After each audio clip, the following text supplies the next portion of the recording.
ಇವತ್ತು ನಾವು ಸೇರಿರೋ ಉದ್ದೇಶ ಸುಮಾರು 15 ವರ್ಷದಿಂದ ನಮಗೆ ಗೌರಿಬಿದನೂರಿಗೆ ಬಗಾರ್ ಹುಕುಂ ಕಮಿಟಿ ಇಲ್ಲ. ಸುಮಾರು ಸಣ್ಣ ರೈತರು ಉಳುಮೆ ಮಾಡಿಕೊಂಡು ಅರ್ಜಿಗಳು ಹಾಕೊಂಡು ಕಚೇರಿಗಳ ಸುತ್ತ ಅಲಿತಾ ಇದ್ದಾರೆ ಹೊರತು ಅವರಿಗೆ ಯಾವುದೇ ರೀತಿಯ ಪರಿಹಾರ ಗೊತ್ತಿಲ್ಲ.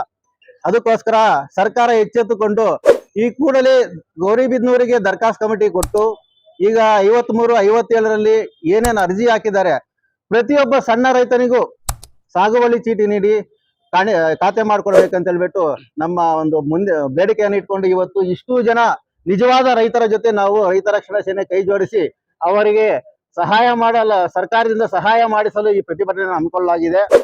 ಪ್ರತಿಯೊಬ್ಬ ರೈತನಿಗೂ ಈಗ ಏನು ಅರ್ಜಿ ಕೊಡ್ತಾ ಇದ್ದಾರೆ, ಇಲ್ಲೆಲ್ಲ ಅರ್ಜಿ ಕೊಡಕ್ಕೆ ಬಂದಿದ್ದಾರೆ ರೈತರು.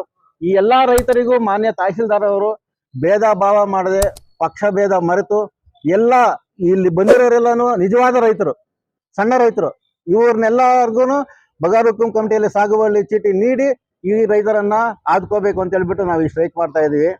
ಇದಲ್ಲದೆ ಗೋಮಾಳಗಳನ್ನು ನಮ್ಮ ತಾಲೂಕು ತಹಶೀಲ್ದಾರ್ ರಕ್ಷಿಸಬೇಕು. ಯಾಕಂದ್ರೆ ಈಗ ಎಲ್ಲ ಬಂಡವಾಳಶಾಹಿಗಳು ಎಕರೆಗಟ್ಟಲೆ ಕಾಂಪೌಂಡ್ಗಳು ಹಾಕೊಂಡು ಬೇರೆ ಬೇರೆ ಉದ್ದೇಶಕ್ಕೆ ಉಪಯೋಗಿಸ್ಕೊಂತ ಇದ್ದಾರೆ.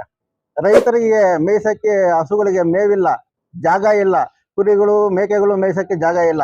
ಆ ಜಾಗವನ್ನು ರೈತರಿಗೆ ಬಿಟ್ಕೊಡ್ಬೇಕು ನಮ್ಮ 2ನೇ ಬೇಡಿಕೆ. 3ನೇ ಬೇಡಿಕೆ ಬಂದು ಬೆಳೆ ವಿಮೆಯನ್ನ ಕಾಲಕ್ಕೆ ಸರ್ಕಾರ ಬಿಡುಗಡೆ ಮಾಡಬೇಕು. ಈ ಬಗ್ಗೆ ತಹಶೀಲ್ದಾರ್ ಅವರು ಸರ್ಕಾರಕ್ಕೆ ಮನವಿ ಸಲ್ಲಿಸಿ ಸರಿಯಾದ ಮಾಹಿತಿ ಕೊಟ್ಟು ರೈತರನ್ನ ಆದ್ಕೋಬೇಕು.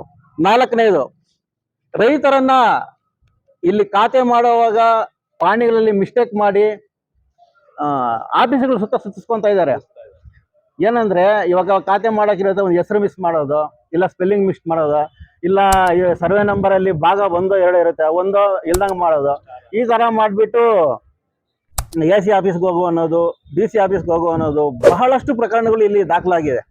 ಸುಮಾರು ರೈತರು ನರಕ ಅನುಭವಿಸ್ತಾ ಇದ್ದಾರೆ. ಇವತ್ತು ಈ ಪದ್ಧತಿಯನ್ನ ಅಧಿಕಾರಿಗಳು ತಪ್ಪಿಸ್ಬೇಕು ಅಂತ ಹೇಳ್ಬಿಟ್ಟು ಈ ಮುಖ್ಯ ಉದ್ದೇಶ ಇಟ್ಕೊಂಡು ಈ ಪ್ರತಿಭಟನೆ ಮಾಡ್ತಾ ಇದ್ದೀವಿ. ದಯವಿಟ್ಟು ಇದು ಮುಂದುವರಿಬಾರ್ದು ಮುಂದಿನ ದಿನಗಳಲ್ಲಿ. ಯಾಕಂದ್ರೆ ಬೇಕು ಅಂತಲೇ ಮಾಡ್ತಾ ಇರೋದು. ಯಾಕೆ ನೀವು ಓದಿಲ್ವಾ? ಓದಿದ್ದಾದ್ಮೇಲೆ ತಾನೇ ನಿಮ್ಗೆ ಕೆಲಸ ಕೊಟ್ಟಿರೋ ಸರ್ಕಾರಿ ಕೆಲಸ. ಯಾಕೆ ಆ ತರ ಮಾಡ್ತೀರಾ? ನೀಟಾಗಿ ದಾಖಲೆ ಇದ್ರು ಅವಾಗ ಪಾಣಿಯಲ್ಲಿ ಮೊದಲು ಎಂಟ್ರಿ ಆಗಿರುತ್ತೆ. ಇವಾಗ ಕೊಡುವಾಗ ಏನಾಗುತ್ತೆ, ನೀವು ಆನ್ಲೈನ್ ಸೇರ್ಸೋವಾಗ ಹೆಸರು ಮಿಸ್ ಮಾಡೋದು, ಇಲ್ಲ ಇಷ್ಟೇ ಮಿಸ್ ಮಾಡೋದು, ಈ ತರ ಮಾಡ್ತಾ ಇದ್ದೀರಾ. ದಯವಿಟ್ಟು ಇದು ನಾವು ರೈತರ ಶ್ರಮಿಸೋದು, ದೇವ್ರು ನಿಮ್ಮನ್ನ ಶ್ರಮಿಸಲ್ಲ. ಸರ್ಕಾರಿ ಸಂಬಳ ತಗೊಂತ ಇದ್ದೀರಾ ನೀವು. ಸರ್ಕಾರಿ ಸಂಬಳ ತಗೊಂಡು ನಮ್ಮ ರೈತರ ಟ್ಯಾಕ್ಸ್ ದುಡ್ಡಲ್ಲಿ ನೀವು ಸಂಬಳ ತಗೊಂತ ಇರೋದು.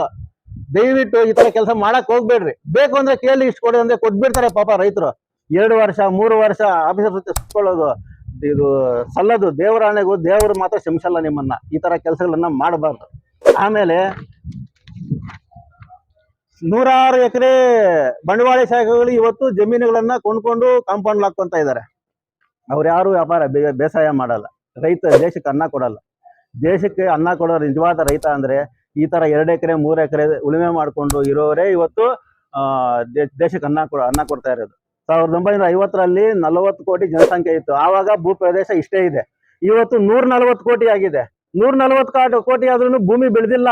ಜನ ಬೆಳೆದವರೇ ಹೊರತು ತಿನ್ನೋರು ಜಾಸ್ತಿ ಆಗಿದ್ದಾರೆ ಹೊರತು ಬೆಳೆಯೋರು ಕಡಿಮೆ ಆಗಿದ್ದಾರೆ. ಅದಕ್ಕೆ ರೈತರನ್ನ ಉಳಿಸುವ ಜವಾಬ್ದಾರಿ ಸರ್ಕಾರಗಳದಿದೆ. ರೈತರನ್ನ ಮುಂದಿನ ಉಳಿಸ್ಕೊಂಡು ಅವರ ಉಳಿದ್ರೇನೆ ನಿಮ್ಮ ದೇಶ. ಇವತ್ತು ಯಾವುದೇ ಕಾರ್ಖಾನೆ ನಡಿಬೇಕಾದ್ರೆ 90% ಕಚ್ಚಾ ವಸ್ತುಗಳು ರೈತ ಬೆಳೆದ್ರೇನೆ. ರೈತ ಬೆಳೆದು ಕೊಟ್ರೇನೆ ನೀವು ಕಾರ್ಖಾನೆಗಳು ನಡೆಸೋದು. ಅಲ್ಲಿ ಇಂಜಿನಿಯರ್ ಆಗ್ಲಿ ಇನ್ನೊಬ್ಳೆ ಕೆಲಸ ತಗೊಂಡು ನೀವು ಮಾಡೋದು. ಕಚ್ಚಾ ವಸ್ತು ಇಲ್ದಿದ್, ರೈತ ಬೆಳೆದ ಕಚ್ಚಾ ವಸ್ತು ಇಲ್ದಿದ್ ಫ್ಯಾಕ್ಟ್ರಿ ಯಾವ್ದಾನ ಇದೇ ತೋರಿಸಿ ನಮ್ಗೆ. ಪ್ರತಿಯೊಬ್ಬರು ಕಾರ್ಖಾನೆಗಳ ಮಾಲೀಕರಿಗೆ ನಾವು ಹೇಳೋದು, ನೀವು CSR ಫಂಡ್ ಅಲ್ಲಿ ಪ್ರತಿ ತಾಲೂಕಲ್ಲೂ ಒಂದು 10 ಕುಟುಂಬಗಳನ್ನ ನೀವು ದತ್ತು ಪಡೆಯಬೇಕು. ರೈತರನ್ನ ದತ್ತು ಪಡೆದು ಅವರನ್ನು ಉಳಿಸ್ಕೊಂಡ್ರೆ ನೀವು ಮುಂದೆ ದಿವಸ ನಿಮ್ಗೆ ಕಚ್ಚಾ ವಸ್ತು ಸಿಗುತ್ತೆ, ನೀವು ಫ್ಯಾಕ್ಟ್ರಿಯನ್ನು ನಡೆಸ್ಕೊಳಕ್ಕಾಗುತ್ತೆ. ಯಾವ್ದಾವ್ದಕ್ಕೂ ಬಳಸಿರ ತಗೊಂಡೋಗಿ ರೈತರ ದುಡ್ಡನ್ನ ಈ ರೈತರಿಗೆ ಒಂದು 10 ಕುಟುಂಬಗಳಿಗೆ ಅವ್ರಿಗೆ ಬೇಕಾದ ಸರ್ಕಾರವನ್ನು ಕೊಡಿಸೋದ್ರ ಮೂಲಕ ನೀವು ಮಾಡಿದಾಗ ಮಾತ್ರ ರೈತ ಕುಟುಂಬಗಳು ಉಳಿಯುತ್ತೆ. ರೈತ ಉಳಿದ್ರೇನೆ ದೇಶ ಉಳಿಯೋದು. ಯಾವುದೇ ದೇಶ ನಡಿಬೇಕಾದ್ರೂ ರೈತನಿಂದನೇ. ಇವಾಗ ರೈತ ಬೆಳೆದ್ರೇನೆ ಅವ್ರ ಕಚ್ಚಾ ವಸ್ತು ದೊರೆಯೋದು. ಕಚ್ಚಾ ವಸ್ತು ದೊರೆತಾಗ ಅದನ್ನ ರೆಡಿ ಮಾಡಿ GST ಟ್ಯಾಕ್ಸ್ ಇವೆಲ್ಲ ಬರೋದು. ರೈತ ಇಲ್ಲ ಅಂದ್ರೆ ದೇಶನೇ ಇಲ್ಲ. ನಿಜವಾದ ದೇವರು ರೈತನೇ. ದಯವಿಟ್ಟು ಇದನ್ನ ಅರ್ಥ ಮಾಡ್ಕೊಂಡು ಸರ್ಕಾರಗಳು ಅಧಿಕಾರಿಗಳು ಕೆಲಸ ಮಾಡಬೇಕು. ಯಾವುದೇ ರೀತಿಯ ಹಿಂಸೆ ನೀಡಬಾರದು. ಇದೇ ತರ ಹಿಂಸೆ ಕಂಟಿನ್ಯೂ ಆದ್ರೆ ನಾವು ರೈತ ರಕ್ಷಣಾ ಸೇನೆ ಸಹಿಸುವುದಿಲ್ಲ. ಮುಂದಿನ ದಿನಗಳಲ್ಲಿ ಉಗ್ರವಾದ ಹೋರಾಟ ಮಾಡುತ್ತೇವೆ ಅಂತ ಹೇಳ್ಬಿಟ್ಟು ಈ ಮೂಲಕ ತಿಳಿಸ್ತಾ ಇದ್ದೀನಿ.